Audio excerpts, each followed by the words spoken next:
네, 안녕하세요. 자산 그리고 자유, 아마키아 채널 아나운서 가은입니다. 지난 시간에는 시가대로 안 받으면 부당행위로 보아서 세금을 더 내야 한다라는 주제로 말씀 나눠봤는데요. 이번 시간에도 이어서 부당행위로 보는 경우가 어떤 것이 있는지 더 자세히 살펴보도록 하겠습니다.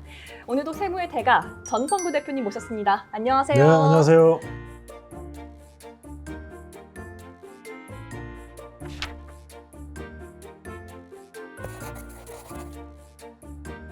네, 오늘 주식을 사고 팔 때 단순하게 생각하면 큰 코 다친다라는 것을 지난 시간에 배웠는데 대표님께서는 이 분야의 전문가신데 혹시 주식 거래할 때 또 다르게 미리 생각하고 검토해야 될 부분이 있다면 어떤 게 있을까요? 네, 지난번에는 싸게 팔 때, 또 비싸게 팔 때, 이제 양자 간의 거래에 대해서 발생하는 문제에 대해 말씀드렸는데 네. 이번에 말씀드릴 거는 그 중간에 이제 한 분을 이제 끼우는 경우거든요. 네. 예를 들면은 남편이 아내한테 증여를 먼저 하고서 네. 증여하고 나서 일정 시간 내에 양도를 하면은 아내가 양도한 걸로 보지 않고 처음부터 남편이 양도한 걸로 봐서 세금을 매기겠다. 그것도 이제 부당한 행위의 일종으로 봐서 네. 그런 과세를 하는 경우가 있는데요. 네. 예를 들면 2015년도에 남편이 주식을 취득을 했어요. 네. 1억 원짜리를. 2020년도에 아내한테 증여했는데 7억에 증여를 했어요. 네. 부부지간에는 6억까지는 증여세를 내지 않습니다. 아, 그래서 그렇군요. 6억이 공제가 되거든요. 네. 그래서 7억에서 6억을 공제한 나머지 네. 1억이 돼서 세금을 계산하니까 증여세가 1,000만 원이 나와요. 그러니까 그렇군요. 아내가 1,000만 원이 이제 증여세를 낸 거죠. 네. 그 다음에 이제 아내가 그거를 2022년도 한 2년 지났네요. 네. 그거를 다른 사람한테 양도를 했어요. 네. 양도를 7억에 했어요. 양도소득세는 내가 취득한 가격에서 또 판 가격하고 차액에 대해서 세금을 내잖아요. 네. 세금이 없게 되는 거죠. 그렇죠. 차익이 없으니까. 네. 이런 거를 세법에서는 그냥 가만히 놔두질 않는 거예요. 그렇군요. 네. 아내를 경유로 해서 남편이 직접 팔았다. 팔았다라고 그럴 경우는 이제 세금이 어떻게 되는지 한번 보시죠. 네. 남편이 직접 팔았다고 하면은 7억에 팔았잖아요. 네. 남편이 얼마에 샀죠? 1억에 1억에 샀죠. 샀죠. 예, 그럼 7억에서 1억을 뺀 나머지에 대해서 세금을 내잖아요. 그럼 전에 아내가 낸 증여세 1,000만 원이 있잖아요. 그 1,000만 원은 되돌려 줍니다. 환급을 해줍니다. 그럼에도 불구하고 지금 남편이 직접 파는 걸로 하니까 1억 3,500에서 1,000만 원을 빼주더라도 이게 1억 몇 배예요? 2,500 양도한 걸로 봐서 세금을 매기는데 주식이나 부동산, 자산을 네. 특수관계인한테 증여를 하고 나서 그걸 5년 내에 다시 팔게 되면은 당초에 증여한 네. 남편이 직접 양도한 걸로 봐서 세법에서는 이렇게 하는 거를 좀 부당한 행위로 봐서 네. 세금을 내겠다는 건데 그 이유가 세금을 결국 줄일 목적으로 그런 행위를 하는 걸 규제하기 위해서 네. 이런 규정을 만들어 놓은 거거든요. 결국에는 네. 관계성과 기간 이게 네, 굉장히 중요하겠네요. 네, 기간이 매우 네. 중요하고요. 이 규정을 적용하는 거는 양도소득세가 매겨지는 모든 자산에 대해서는 다 해당이 되는 거고요. 그렇군요. 다만 예외가 있는데 이렇게 계산을 했는데 남편이 낼 양도소득세가 당초에 아내가 낸 세금보다 더 적어요. 그러면 할 필요가 없잖아요. 그렇죠. 그럴 경우에는 당연히 적용을 안 하는 거죠, 그거는.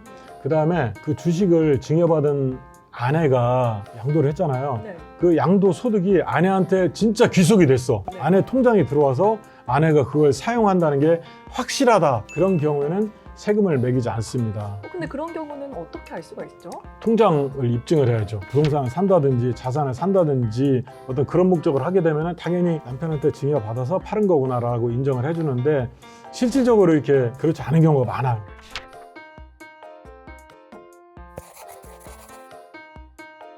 그리고 예외가 되는 게 어려운 용어인데 배우자 등 2월 과세 규정이 적용되는 경우라고 되게 어려운 게 있어요. 그게 더 우선적으로 적용이 되기 때문에 그거에 해당이 되면은 이 규정을 적용을 안 한다. 그렇지만 그게 더 센 규정이기 때문에 네. 세금이 어떻게 보면 더 많이 나갈 수 있는 규정이죠. 그거는 뒤에서 설명을 드려야 될 것 같습니다. 사실상 5년을 기다리면 되는 거 아닌가요? 증여를 받고요. 그렇죠. 그러면 이제 그 규정에 해당이 안 되는 거지. 근데 증여라는 게 목적이 아니고 목적은 양도를 하는 게 목적이거든. 양도해서 그 양도 대금을 어떻게든지 갖다 쓰려고 하는 게 목적이기 때문에 그런 목적을 가지신 분들은 사실은 5년까지 기다리시질 않죠. 주식이나 부동산 같은 자산을 매매할 때 이렇게 세금을 줄이려다가 낭패를 보는 경우가 많을 것 같아요. 대표님께서는 이런 세무조사 실무를 35년 동안 하셨기 때문에 이런 사례들을 수없이 많이 보셨을 것 같은데요. 이렇게 부당한 행위나 관련된 세금에 대해서 납세자들이 좀 실수하는 어떤 다른 사례가 있다면 좀 소개해 주실 수 있나요? 조금 전에 설명해 드린 내용하고 유사한 내용인데 민법에서는 직계, 존, 비속 이런 네. 용어를 쓰거든요. 이런 관계에서 증여를 받고서 양도를 하는 경우에는 좀 더 엄격한 규정이 적용이 돼요. 그렇군요. 그러니까 부동산만 해당이 되는 규정인데 어떻게 적용이 되는지를 사례를 먼저 한번 들어보면은 네. 이해가 쉽게 되실 겁니다. 똑같은 사례예요. 아까는 남편이 양도한 걸로 봐서 세금을 계산했잖아요. 그렇죠. 이거는 아내가 양도를 한 건 맞는데 그 양도한 취득가액은 남편이 취득한 거다. 그렇게 세금을 계산해 보면은 7억에서 남편이 취득한 거 1억에 취득했잖아요. 네. 빼고 증여받은 아내가 양도한 걸로 해서 세금을 계산하기 때문에 증여세는 그냥 또 공제를 해줘요. 2억 한 1,000만 원 정도가 세금이 이제 나오게 되는데 이건 지금 부동산을 예를 든 거예요. 주식이 아니고. 그러다 보니까 세금이 좀 더 나와요. 아까 특수관계인한테 증여를 받고 나서 5년 이내에 팔 때 원래 증여한 사람이 양도한 것으로 한다고 했는데 그것과 이게 어떤 차이가 있는지 좀 어렵네요. 가장 큰 차이는 세금을 내는 주체가 다른 거죠. 남편이 되고 그 다음에 이 배우자 등 이월과세 규정이 될 때는 세금을 내는 주체가 그냥 아내가 되는 거예요. 누구한테로 가든지 간에 그냥 배우자가 양도한 것으로 보고 세금을 계산하기 때문에 이 규정이 어떻게 보면 더 강력한 규정이라고 할 수 있죠. 그럼 지금까지 이렇게 사례를 들어주신 것 중에서 부당행위는 주식, 그리고 이월과세는 부동산을 예를 드셨어요. 이렇게 나누신 이유가 있을까요? 네네. 이 배우자 등 이월과세 규정은 부동산에 대해서만 적용이 되도록 돼 있어요. 근데 사실 이 규정에 문제가 조금 있는 게 남편한테 증여받고 팔았는데 근데 그 소득이 아내한테 바로 귀속이 돼 있다. 네. 그럼 부당행위 규정은 적용 안 되죠. 못한다고 말씀드렸잖아요. 주식을 배우자한테 증여를 해서 그 주식을 발행하는 회사한테 양도를 하든지 그런 식으로 해서 어떤 자금을 마련하는 그런 사례가 있는데 충분히 그럴 수 있겠네요. 그럴 수 있었어요. 그게 절세 사례로 해서 엄청 많이 소개가 되고 그랬거든요. 2023년도부터는 주식의 경우에도 배우자 등 이월 과세 규정이 그대로 적용이 되도록 그렇게 개정이 됐습니다. 그래서 어차피 부동산하고 똑같이 내년부터는 적용이 되는군요. 되는 걸로 되어 있습니다. 지금까지는 부동산에만 조금 이렇게 법 규제가 좀 더 네네네. 강했는데 예, 예. 이제부터는 주식까지 함께 강화가 된다라는 것을 염두에 두시면 좋을 것 같네요. 네네.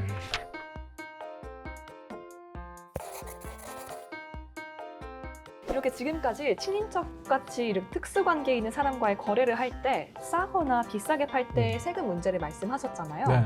그렇다면 특수관계가 없는 사람과 거래를 할 수가 있잖아요. 이럴 때 주의해야 될 점이 있을까요? 네, 주의해야 할 부분이 있습니다. 이렇게 가업승계 관련해서 이제 상담을 하다 보면은 친인척 간의 거래뿐만 아니고 타인 간의 거래, 또 이제 싸게 팔거나 또는 비싸게 거래할 때 이런 문제가 좀 있습니다. 전혀 다른 사람한테 싸게 팔았다 그러면 나한테는 싸게 판 만큼에 대한 양도소득세만 내면 되는데 세법에서는 일단 기본적으로 싸게 샀는데 정당한 사유가 없이 싸게 사게 되면은 그것도 증여세를 매기도록 되어 있습니다. 주식을 자녀에게 승계하는 과정을 겪고 계신 분이 저한테 이제 상담을 하러 오셨는데 우리 회사 주주들도 지금 있는데 그 주주들 주식까지 우리 자녀에게 넘겨야 되겠는데 특별한 관계가 없으니까 그냥 어느 정도 적정가액 받고 넘기려고 하는데 그렇게 해도 되겠냐라는 상담을 오신 분이 계셨어요. 그래서 제가 잘못하면 큰일 난다고 말씀드렸습니다. 왜냐하면 세법에서는 특수관계가 없는 경우에도 특수관계 없는 분이 자녀한테 주식을 싸게 팔았다는 어떤 정당한 사유가 없으면은 자녀에게 증여세를 매기게 되거든요. 세무조사 나오면은 정당한 사유를 적극적으로 밝히지 못하면 무조건 세금을 부과하게 되거든요. 그래서 이분한테도 자녀한테 하여튼 특수관계 없는 사람한테 넘길지라도 세법에 따라서 적정하게 주식 가치를 평가해서 이렇게 매매를 해야지만이 나중에 세무조사를 나와서도 문제없이 넘어갈 수 있다 이렇게 말씀드렸습니다. 그렇다면 이런 계속해서 궁금했던 그 정당한 사유가 네. 뭔지가 중요할 텐데요. 정당한 사유는 어떤 게 있을까요? 정당한 사유가 이 세법에 딱 뭐가 정당한 사유다라고 규정하고 있지는 않아요. 그렇군요. 왜냐면은 규정을 할 수가 없는 게 뭐 수많은 경제 상황, 자기가 기업이 처한 사항, 또 당사자의 관계 뭐 이런 게 있을 텐데 그걸 정하지 있진 않은데 네. 세법 해석이나 무슨 판례 이런 걸 보면은 언론적으로 이제 규정을 하고 있어요. 이런 거래를 하게 된 경위가 어떻게 되는지라는 그런 거 등등을 다 고려를 해야 돼요. 그래서 네. 이 정도면은 이 회사의 주식 가치가 적정하게 반영이 됐구나라고 해서 네. 그래서 그걸 정당한 하는군요. 사유로 보는데 네, 애매하네요. 그러니까 정당한 사유가 법으로 규정은 되어 있지 않지만 팔게 된 경위 그리고 어쨌든 관계를 보는 거고 또 종합적인 시장 상황을 고려해서 종합적으로 판단을 하는 거네요. 네네. 가액을 결정하기 전에 전문가하고 좀 상의를 해서 하시는 게 좀 네. 안전하죠. 역시 경영은 주먹보고식으로 하면 절대 안 되고 항상 네. 이런 전문가와 함께 네. 하는 게 정말로 네. 중요한 것 같습니다. 네, 지금까지 부당행위로 보는 여러 가지 상황들에 대해서 우리 전성구 대표님께서 많이 자세하게 설명해 주셨는데요. 여러분도 알기 쉽게 이해가 되셨을 거라고 믿습니다. 감사드립니다, 대표님. 네, 감사합니다. 더 궁금한 점이 있으시다면 언제든지 아래 댓글창에 남겨주시면 저희가 자세하게 답변해 드리도록 하겠습니다. 많은 참여와 관심 부탁드립니다. 저희는 다음 영상에서 또 찾아뵙도록 하겠습니다. 감사합니다. 네, 감사합니다.